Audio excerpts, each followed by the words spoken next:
নি পেন হচ্ছে ঘরে ঘরের ব্যাপার, এবং মানুষ কিন্তু হাঁটুর যন্ত্রণা মানে এই মুহূর্তে 30-32 বছরের ছেলেমেয়েরাও বলছে আমাদের হাঁটুতে যন্ত্রণা করছে।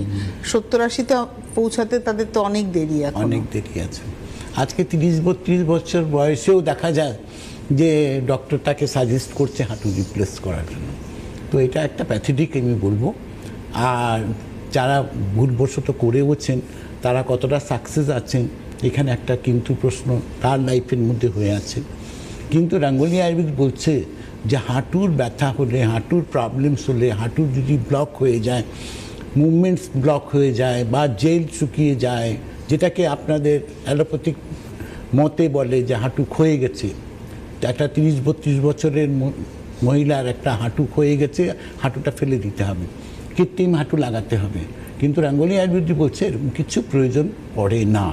এবং যারা রাঙ্গুলি আয়ুর্বেদিকে এসছেন, যারা ট্রিটমেন্ট করছেন হাঁটুর প্রবলেমস নিয়ে, তারা আজকে নর্মাল হাঁটাচলা করতে পারছেন উইদাউট অপারেশন। রাঙ্গুলি আয়ুর্বেদিক এই রাস্তাটা দেখিয়েছেন।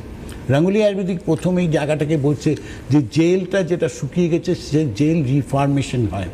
হাঁটু যেটা ক্ষয়ে গেছে তা হাঁটু ক্ষয়ে যায় না, কিছু শুকিয়ে যায়। তো শুকিয়ে গেলে পরে সেটা একটু ড্রাইনেসটা এসে যায়। যখন জেলটা ড্রাই হয় তার সঙ্গে হাঁটুটাও বোনগুলো সব শুকিয়ে যায়। তো সেখান থেকে ওটা মনে হয় যে ক্ষয়ে গেছে, কিন্তু ওটা ক্ষয়ে যায় না। যখনই আবার জেল রিফর্মেশন হচ্ছে তখন কিন্তু আবার সেটা কিন্তু নিজের জায়গায় ফিরে পাওয়া যায়। ডেপ্রিসিয়েশন আছে বয়স হিসাবে। আজকে 40 বছরে যে হাঁটুর যে স্ট্রেংথ থাকবে, 50 বছরে সেই স্ট্রেংথ ডেফিনেটলি থাকবে না, 60-এর সেই স্ট্রেংথ থাকবে না। কিন্তু তাদের লাইফের মধ্যে মুভমেন্টস করতে কোনো প্রবলেমস নেই। যারা 100-110 বছরেও যারা বাঁচে তাদেরও কোনো প্রবলেমস হয় না। তো এটা সিস্টেমের মধ্যে আছে, ভগবান প্রদত্ত জিনিস আছে, যেটার কোনো ডেপ্রিসিয়েশন সেইভাবে হয় না যেটাতে আপনি হাঁটাচলাই করতে পারবেন না।